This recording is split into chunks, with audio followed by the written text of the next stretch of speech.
Olá para vocês. Na semana passada eu publiquei um vídeo que agora já está aqui nesse canal, no PsicoWeng, mas acabei não fazendo para vocês alguns esclarecimentos sobre o nosso cronograma e tal, porque a gente ainda estava discutindo isso no corpo docente do curso de psicologia. Então ficamos ainda com algumas definições pendentes e no final da semana a gente resolveu então começar a fazer sistematicamente a divulgação de vários vídeos para vocês a partir dessa segunda, a partir de hoje, e isso vai se estender no tempo até que a gente tenha um pouco mais de definições e de diretrizes da instituição como um todo. Então a nossa ideia é que durante a semana vocês tenham um conjunto de videoaulas publicadas por professores diferentes que vão tratar também de assuntos diferentes que a gente já levou até vocês para consulta. Então esses assuntos passarão a ser publicados sistematicamente em videoaulas curtas. A ideia é trabalhar o tema pelo menos como iniciação, né? Isso aqui não tem a intenção de repor carga horária, não funciona como atividades complementares com certificação, tanto que está no canal do YouTube, um livre acesso, né? A maioria dos professores vai optar por usar essa plataforma aqui, se não for nesse canal, em canais privados. E fora isso, né, o professor que não quiser fazer pela modalidade de divulgação via YouTube, o professor vai entrar em contato com vocês para verificar e avaliar como é que ele vai fazer. Se ele vai usar plataformas do tipo Zoom, ou Teams ou outro tipo de plataforma para se comunicar por vocês por essa via, tá bem? Então isso vai ser divulgado, já tem uma arte sendo preparada para divulgação, mas vocês podem, independentemente disso, acessar aqui o canal. Todos os dias vocês terão videoaulas de professores diferentes, tá bem?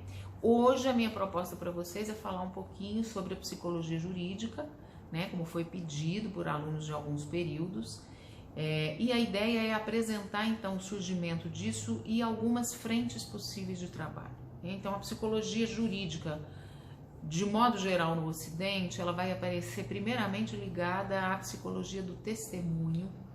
Então a preparação de testemunhas e a verificação dos testemunhos para saber se haveria mentira ou não no testemunho, se a gente teria um depoimento inverídico. Então o psicólogo ele era chamado para ajudar nessa avaliação, né, para tentar detectar possíveis mentiras durante um testemunho.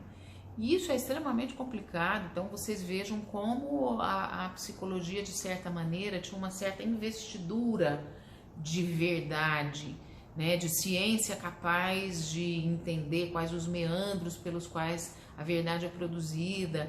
E depois nós passamos um tempão desconstruindo esse estatuto, porque de fato a psicologia não é uma ciência de adivinhação, né? Por mais que a gente tenha ferramentas que facilitam a averiguação de sinais físicos sobre a verdade ou não, como por exemplo o polígrafo, né? O teste do polígrafo é um teste que mede os batimentos cardíacos da pessoa enquanto ela está respondendo a algumas questões. Então a ideia presente aí nessa noção de que o polígrafo é uma ferramenta válida, então a ideia é a de que se a pessoa mente e ela não tem um adoecimento psíquico, ao mentir ela teria uma ligeira arritmia, né? Esses batimentos cardíacos ficariam alterados, eles ficariam mais intensos, porque a mentira não é estimulada socialmente, pelo menos não do ponto de vista formal,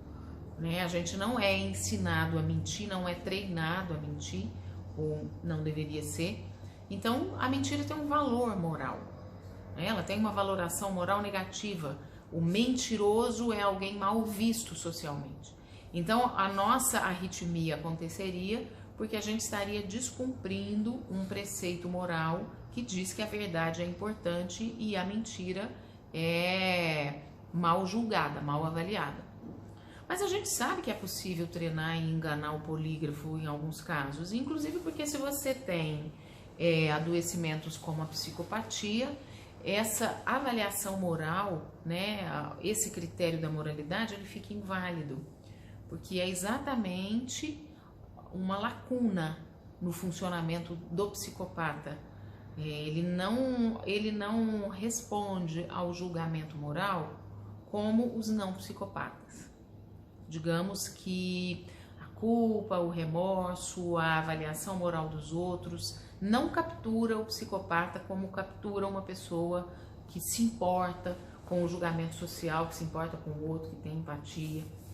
Então a psicologia aparece por aí, essa é uma das vias, e a outra via, que não é lá muito nobre, é a via de entendimento de uma mente criminosa.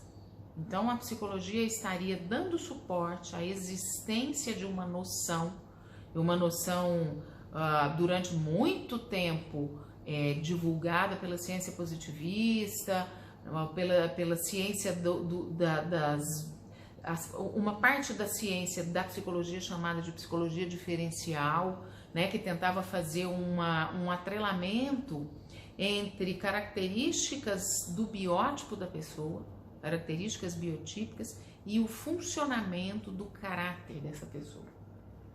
Tá? Então, esse ramo da ciência chamado de psicologia diferencial é ligado aos movimentos eugênicos, é ligado à psicologia positivista e vai usar aí o nosso cabedal de conhecimentos para autorizar essa ideia de que existiria, dado por elementos inatos, uma diferença de caráter entre as pessoas. Ou seja, existiria uma mente criminosa que estaria ligada a um tipo físico. Existiria uma mente criminosa que seria mais saliente, que seria mais visível, dependendo do tipo físico da pessoa, da raça, da classe e etc. Então, a psicologia aparece no campo jurídico, num primeiro momento, pela via, então, da psicologia do testemunho e pela possibilidade aí de sustentação científica da ideia dessa mente criminosa. Como se a criminalidade, a violência, a brutalidade não fossem uma produção social, fossem uma produção intrapsíquica. É o sujeito que é criminoso, é o sujeito que é detentor de um funcionamento que o deixa apto ou propício a cometer crimes.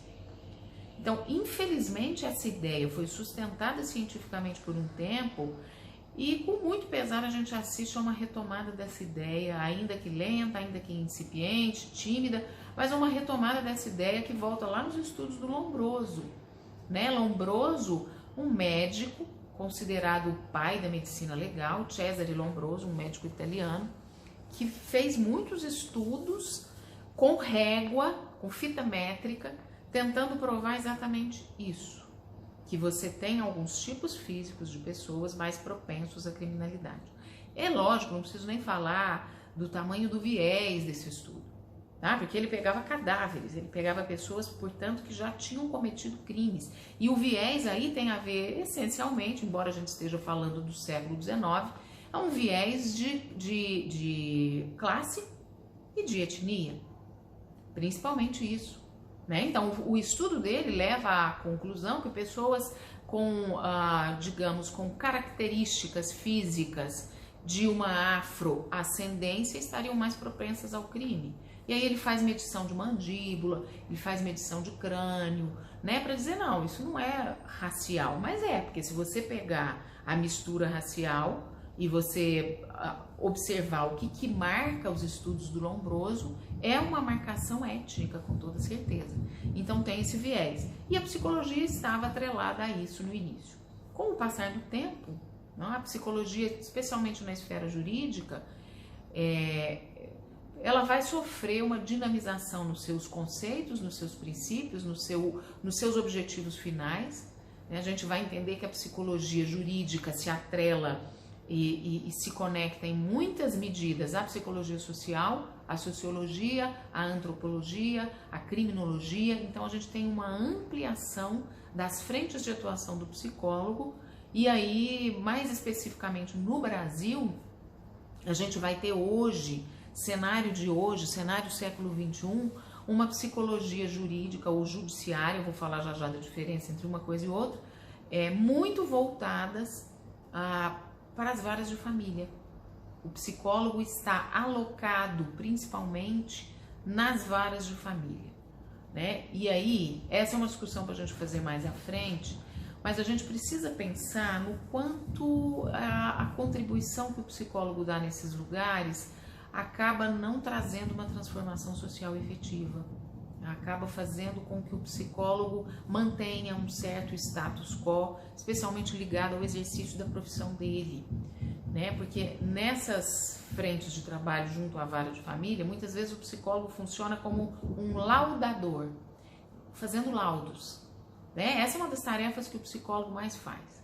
E aí a gente tem toda uma discussão por trás disso que faz com que a gente entenda que, de fato, o que o psicólogo faz no universo jurídico não chega a ser uma avaliação psicológica nos moldes convencionais, por uma série de características que esse procedimento tem, né? A gente pode explorar isso mais à frente, mas é importante dizer que o trabalho do psicólogo, ele precisaria sair da esfera do simples emissor de laudos, do simples laudador, do simples avaliador. A gente tem muito a fazer na pesquisa, a gente tem muito a fazer na atuação propriamente dita, na atuação prática. A gente tem que melhorar a qualidade de vidas de pessoas que estão em situação de encarceramento, a gente tem a discutir sobre medidas socioeducativas. É muito mais do que avaliar se o pai ou a mãe são mais aptos para ficar com a guarda da criança. Quer dizer, nós temos uma frente ainda a ser explorada pela psicologia e, infelizmente, a gente tem um déficit de mão de obra e a gente tem um déficit na alocação desses profissionais em setores variados. A gente acaba tendo pouca diversificação, pouca diversidade, né, no uso da mão de obra do psicólogo, né?